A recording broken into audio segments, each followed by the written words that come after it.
Welcome back, Shinobi. Our journey through the shadows of the Shinobi world continues to unfold. Welcome to the next chapter of our story. Your incredible discussions and insights from the second chapter have been amazing, so thank you for being such a huge part of our community. This is the third chapter. Today, we'll peel back another layer of the Naruto universe as we explore our first introduction to the Land of Waves. New stories, new characters, and a lot of action. We'll continue to unravel the rich, One of the most beloved parts of the story. and explore its profound implications. Oh, sorry for the interruption. I just got excited. This is one of my favorite parts of the story. I totally understand. This is one of those arcs that will have a serious impact on our team, especially their character growth. Exactly. Get ready for another deep dive into the stories you love. We can't wait to hear your fan theories and thoughts on this one in the comments. The narrative awaits. If you're not already a part of our village, be sure to subscribe to Naruto Narrator and join us on this unforgettable storytelling journey. The road to the Land of Waves. After the crucible of the Bell test, Team 7's days settled into a monotonous rhythm of D-rank missions. Lost cats, weeding gardens, painting fences. Tasks that felt more like chores for a civilian than training for a shinobi. Naruto, a coiled spring of restless energy, chafed under the boredom, his loud complaints echoing through the Hokage's office with predictable regularity. He yearned for action, for a mission that would truly test his mettle, a mission worthy of a future Hokage. A faint, exasperated sigh. The distant, rhythmic thump of a rubber stamp on paper. Kakashi-sensei, ever the picture of nonchalance, seemed perfectly content with these trivial assignments, often reading his orange book with a visible eye smile. Sakura, too, found herself growing impatient, though she voiced her frustrations with more academic precision. Even Sasuke, usually stoic, carried a subtle tension in his shoulders, a silent yearning for a challenge worthy of his prodigious talent. The creak of an office door opening, then the shuffle of heavy, uncertain footsteps. A distinct, slightly slurred voice. Tazuna, voice, gruff, slurred, and with a heavy hint of defiance. So, these are the ninja I'm supposed to trust my life with? Looks like a bunch of brats. The voice was rough, slurred, and laced with a heavy skepticism. It belonged to Tazuna, the bridge builder. He stumbled into the Hokage's office. His presence immediately shifted the atmosphere from mundane to, well, unpredictable. He was an old man, his face a roadmap of sun-weathered wrinkles, and his shoulders were broad, almost unnaturally so, like slabs of worn stone. They spoke of a lifetime spent hauling timber, swinging hammers, and wrestling with the raw, unyielding power of the earth. He carried himself with a peculiar, almost defiant sway, as if the world held no more surprises, or perhaps no more cares. He reeked faintly of sake, a scent that clung to him like a second skin. Was it a habit? A way to cope with the relentless march of time or the burdens he carried? The Genin could only speculate. The air in the Hokage's office, usually so formal, suddenly felt thick with the smell of sake and the raw, earthy scent of a man who had spent his life outdoors. Sakura, despite the old man's rude assessment, felt a surge of pride. This was it, their first C-rank mission, a real mission. Her pink hair, usually so neatly tied, seemed to almost shimmer with anticipation. She stood a little straighter, her gaze flicking toward Sasuke, a silent acknowledgement of their shared, exciting new reality. This was her chance to prove her academic knowledge, to show she was worthy of standing beside him. However, Kakashi-sensei remained utterly unbothered. He stood with a casual lean, his hands often tucked into his pockets, his visible eye holding that familiar, almost bored expression. He moved with the quiet confidence of someone who had spent a lifetime beyond the village walls, for whom danger was simply another Tuesday. His presence was a steady, unreadable anchor amidst the youthful excitement and the old man's drunken bluster. Sasuke, his dark eyes like polished obsidian, held a gaze that was sharper than any kunai. He stood with a quiet intensity, his body coiled, ready. There was a subtle, almost imperceptible tremor in his stance, a restless energy that spoke of a deep, burning desire. He had always been a prodigy, his ambition to grow stronger, to challenge himself, a constant, driving force. He looked at the old man, then at Kakashi, as if silently assessing the new variables, eager to explore the world beyond Konoha's gates, to test his strength against the very fabric of the ninja world. And then there was Naruto. His bright, defiant orange jacket seemed to hum with his barely contained excitement. He bounced on the balls of his feet, his blue eyes wide with an almost blinding enthusiasm. He walked like the world already knew his name, like every passerby should stop and stare at the future Hokage. He was proud, yes, undeniably so, but also highly inexperienced, a newborn stepping into a vast unknown job. His eagerness was palpable, a raw, untamed force ready to burst forth. The distant sounds of the village begin to fade, replaced by the rhythmic thump, thump of footsteps on a dirt road. A subtle, adventurous musical theme begins to play, very softly, hinting at the journey ahead. And so, Team 7, with their new client, stepped out of the Hokage's office and onto the road. The mundane D-rank missions were behind them. Ahead lay the land of waves, a place they knew little about, but one that promised to be their first true test. The air, once filled with sake and dust, now carried the fresh, earthy smell of the open road, a prelude to the serious territory they were about to enter. Team 7's first steps. A ripple in the road. The road to the land of waves stretched out before them, a winding path through verdant hills and quiet forests. For the first few hours, the journey was uneventful, filled with the rhythmic thump-thump of their footsteps and the occasional, exasperated sigh from Naruto, who still yearned for a mission more exciting than escorting a grumpy old bridge builder. Tizuna, for his part, continued to sway slightly, a faint scent of sake trailing him like a personal cloud. The morning air was crisp and clean, carrying the sweet scent of pine and damp earth. Sunlight dappled through the leaves overhead, painting shifting patterns on the dusty road. The only sounds were the chirping of unseen birds and the distant, gentle murmur of a flowing river. It was a peaceful scene, almost deceptively so. A quiet moment before the world decided to remind them of its sharper edges. Kakashi-sensei walked ahead, his hands casually tucked into his pockets, his visible eyes scanning the surroundings with a practiced ease that seemed almost bored. He was reading his orange book, a picture of relaxed vigilance. Sakura walked beside Sasuke, occasionally stealing glances at him, a faint blush dusting her cheeks. Sasuke, ever stoic, kept his gaze fixed forward, his sharp eyes missing nothing, yet revealing nothing. Naruto, meanwhile, bounced along, his orange jacket a beacon of unbridled enthusiasm, convinced that every rustle in the bushes was a sign of impending glory. And then it happened. A subtle shift in the air, a fleeting disturbance that only a seasoned shinobi would detect. Kakashi's casual posture stiffened, almost imperceptibly. His visible eye, which had been lazily scanning the trees, narrowed, a flicker of something akin to confusion, then immediate alertness passing through it.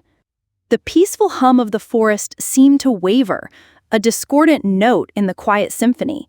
Kakashi's head tilted, just a fraction. His visible eye, usually so unreadable, held a fleeting expression of mild surprise, almost as if he'd heard a whisper only he could decipher.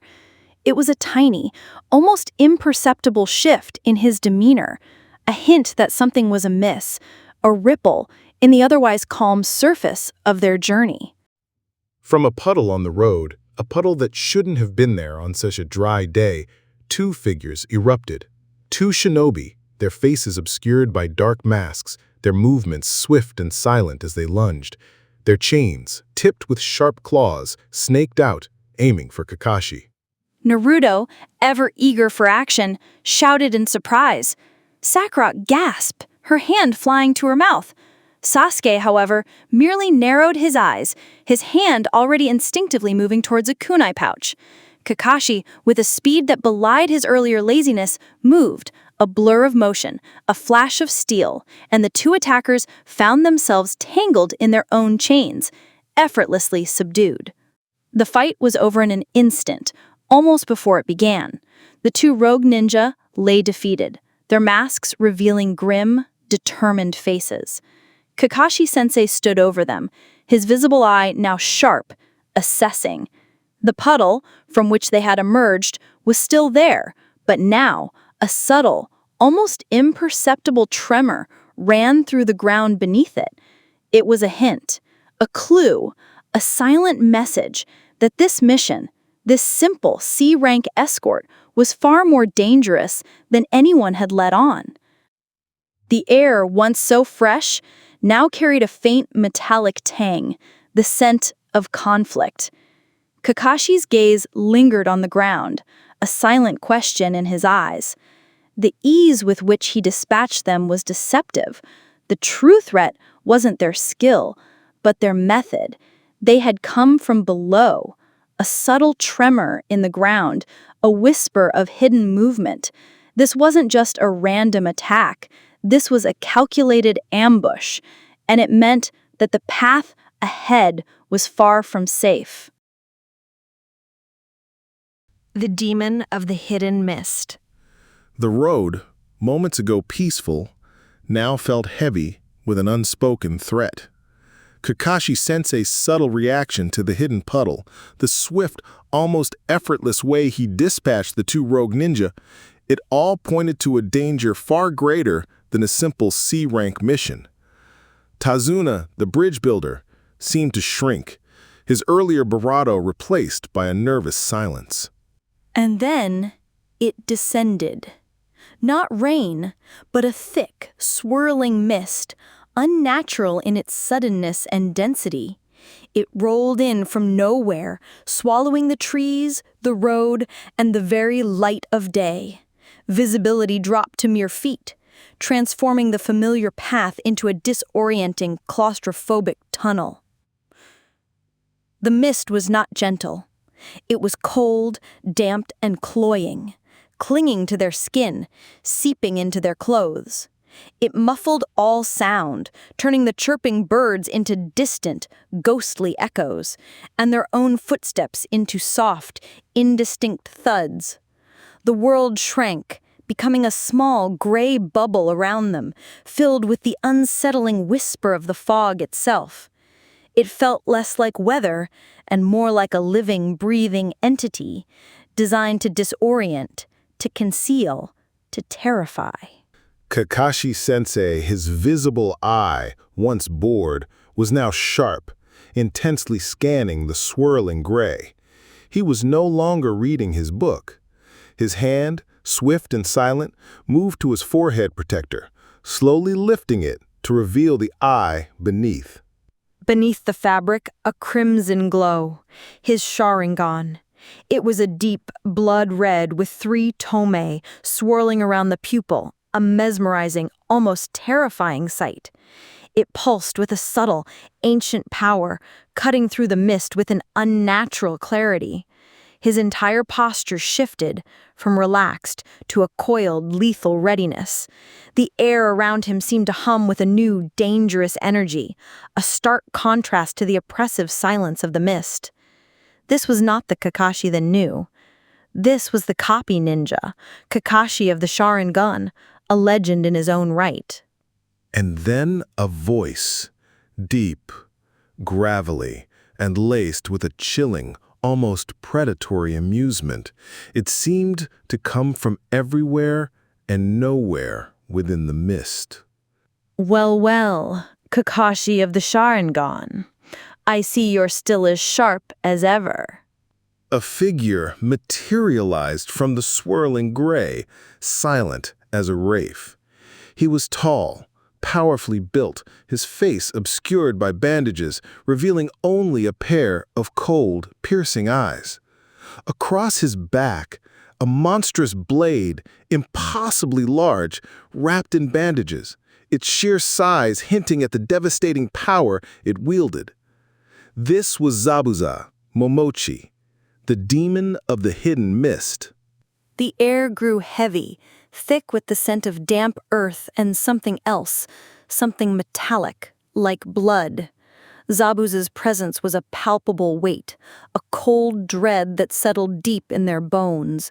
His eyes, visible through the bandages, were like chips of ice, utterly devoid of warmth or hesitation. The massive blade on his back, the Kubikiro Bocho, seemed to hum with a silent, hungry anticipation. It was a weapon of brutal, undeniable force, and its wielder was a killer. Naruto, for the first time, felt a fear that went beyond childish excitement. His breath hitched, his heart hammering against his ribs. Sakura gasped, her eyes wide with terror, her body trembling. Sasuke, usually so composed, felt a cold knot of dread in his stomach. This was not a test. This was real. This was death. You're just Jenning. You're out of your league. Zabuza lunged, a blur of motion through the mist, his massive blade whistling through the air with a terrifying swoosh. Kakashi met him, kunai flashing, a desperate dance of steel and shadow. The true mission had begun.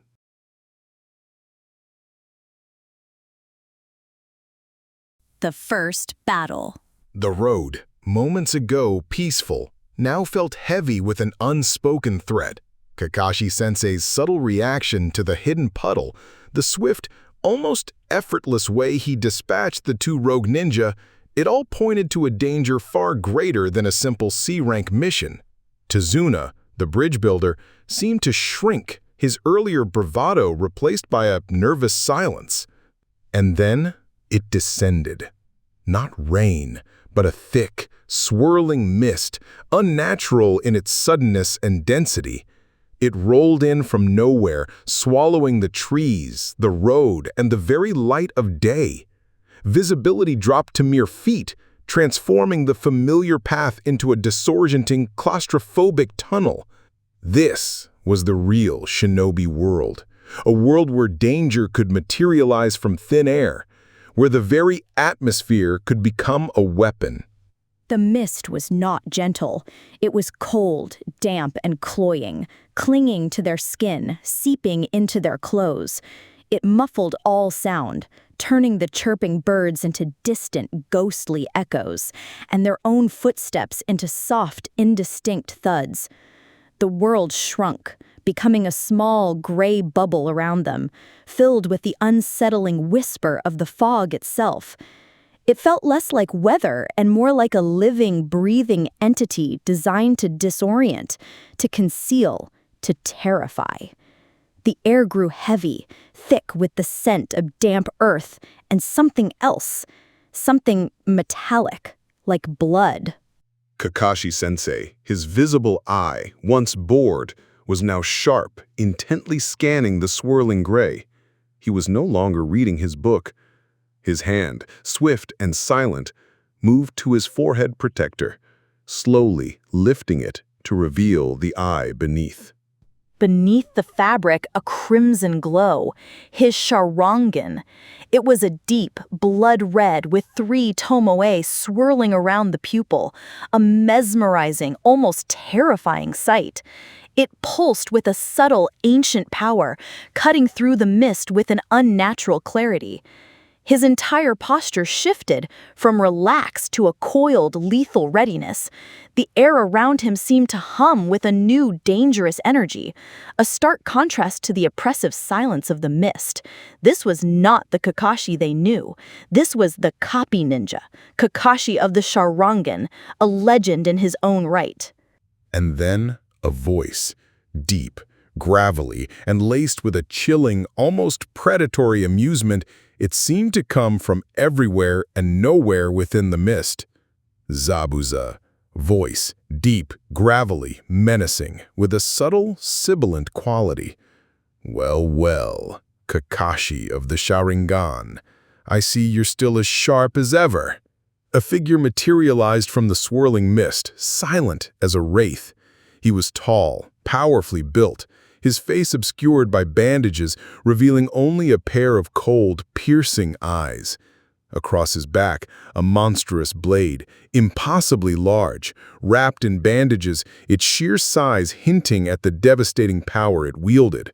This was Zabuza Momochi, the demon of the hidden mist. Zabuza's presence was a palpable weight, a cold dread that settled deep in their bones. His eyes, visible through the bandages, were like chips of ice, utterly devoid of warmth or hesitation. The massive blade on his back, the kubi-keri bocho, seemed to hum with a silent, hungry anticipation. It was a weapon of brutal, undeniable force, and its wielder was a killer. The mist swirled around him, making him appear and disappear like a phantom, a truly terrifying sight. Naruto, for the first time, felt a fear that went beyond childish excitement. His breath hitched, his heart hammering against his ribs. Sakura gasped, her eyes wide with terror, her body trembling. Sasuke, usually so composed, felt a cold knot of dread in his stomach. This was not a test. This was real. This was death. Zabuza. Voice, a low chuckle, full of dark amusement. You're just Genin. You're out of your league. Zabuza lunged, a blur of motion through the mist, his massive blade whistling through the air with a terrifying whoosh. Kakashi met him, kunai flashing, a desperate dance of steel and shadow. The sounds of their clash were sharp, metallic, cutting through the oppressive fog. The battle was a terrifying blur of motion and sound. Zabuza, a master of silent killing, used the mist to his advantage, appearing and disappearing, his voice echoing from all directions. Kakashi, with his Sharingan, countered every move, mimicking Zabuza's techniques, a testament to his legendary ability. The mist was a living maze, distorting every sound, every movement. It was impossible to tell where Zabuza would strike next. The air vibrated with the raw power of their clash, the metallic tang of steel on steel, the sharp crack of a tree trunk splintering from an errant blow. Every sense was overwhelmed, every instinct screaming danger. Then from the swirling gray, a massive, four-bladed shuriken, a Fuma shuriken, spun through the air with a terrifying whir, aimed directly at Kakashi. It was too large, too fast. Kakashi, caught between Zabuza and the incoming projectile, made a split-second decision. He threw a chain, ensnaring Zabuza, pulling him close, using him as a shield. The Fuma shuriken embedded itself with a sickening thud into Zabuza's deck, but it was a trick, a shadow clone. The real Zabuza emerged from the mist, behind Kakashi, his massive blade raised for a killing blow. A shilling, wet shink of a blade being drawn, a low, triumphant chuckle from Zabuza, a gasp of horror from Sakura. And right there, the tense musical score swells dramatically, then cuts abruptly to a sharp, chilling silence, broken only by the faint, rhythmic drip, drip, drip of water. And then a new figure, a masked boy, his face obscured and his movements impossibly swift, appeared from the mist, a flurry of needles glinting in his hand.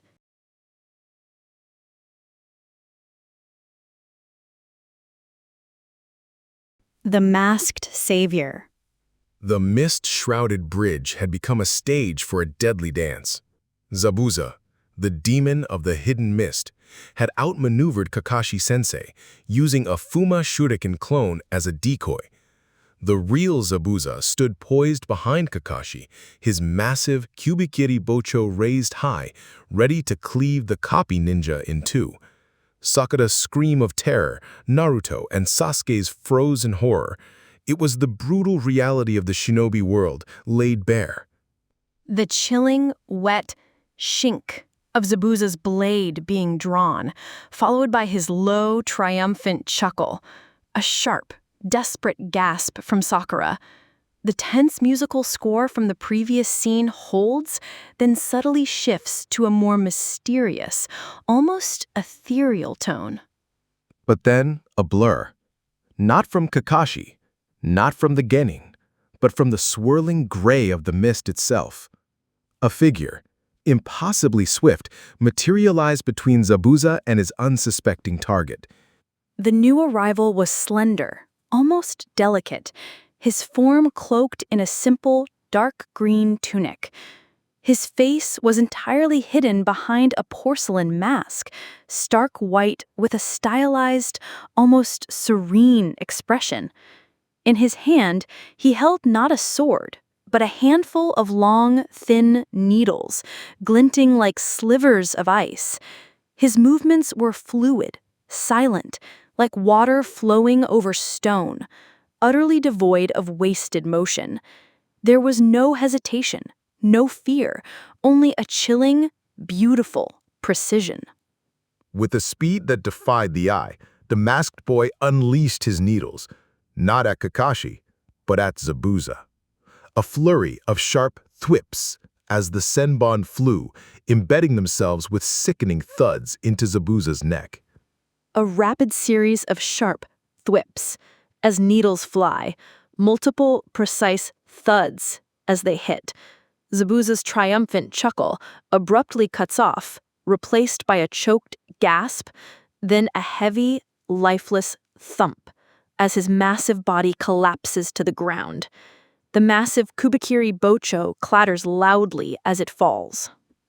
Zabuza's eyes, moments ago filled with triumph, widened in shock, then glazed over. His massive body hit the ground with the final heavy thump, the Kubikiri Bocho clattering beside him. He lay motionless, apparently dead. The suddenness, the unexpected turn, left Team 7 stunned. Naruto, Sasuke, and Sakura had just witnessed their first true encounter with death and its strange, unsettling aftermath. This was the real Shinobi world, a world of hidden agendas, of unexpected allies, and of a brutality that went beyond simple combat. Kakashi-sensei, his Sharingan still active, knew the danger wasn't over, not by a long shot. The air, which had been thick with the scent of mist and impending violence, now held a faint, metallic tang, like fresh blood, but also a strange, almost clinical stillness. The masked boy knelt beside Zabuza, his movements economical, checking for a pulse with a detached efficiency. His voice, when he spoke, was soft, almost ethereal, yet it carried a profound, unsettling calm. It was the voice of someone who understood death, not as an enemy, but as a tool. Masked boy. Voice soft, ethereal, calm. Your fight is over. He is no longer a threat. He rose, turning to Kakashi, his masked face unreadable. My apologies. I am a hunter nin from the hidden mist. My duty is to eliminate rogue ninja like Zabuza. With a final, almost imperceptible nod, the masked boy vanished into the mist as silently as he had appeared, leaving behind only the chilling quiet and the motionless form of Zabuza. A faint, almost imperceptible whoosh as the masked boy disappears. The mysterious musical motif swells slightly, then fades to a low, lingering drone, a sense of unresolved tension. Team 7 stood bewildered. Relief warred with confusion. Naruto, Sasuke, and Sakura had just witnessed their first true encounter with death and its strange, unsettling aftermath. This was the real Shinobi world, a world of hidden agendas, of unexpected allies, and of a brutality that went beyond simple combat. Kakashi-sensei, his Sharingan still active, knew the danger wasn't over, not by a long shot.